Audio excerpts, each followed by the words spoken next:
நம் பாரம்பரியத்தில் சிறு வயது குழந்தைகளின் விளையாட்டுகள் எதிர்கால வாழ்க்கையை எதிர்நோக்கும் தன்னம்பிக்கையையும் தத்துவங்களையும் அடிப்படையாக கொண்டிருந்தது.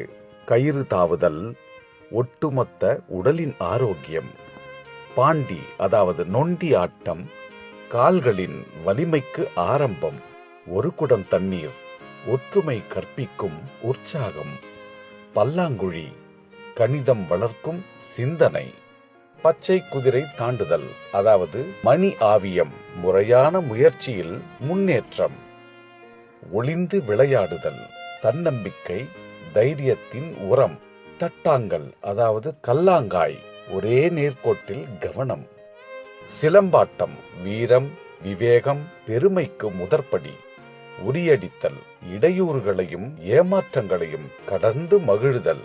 இது போன்ற ஒவ்வொரு பாரம்பரிய விளையாட்டும் இயற்கையோடு ஒன்றி குழந்தைகளின் அறிவு, திறமை, வீரம், உடல் வலிமை, சுயமுயற்சி, தன்னம்பிக்கை, ஒற்றுமை போன்ற பல நற்கூறுகளை உள்ளடக்கி அவர்களின் எண்ணங்கள் தூய்மையாகவும் தெளிவாகவும் இருக்கச் செய்தன.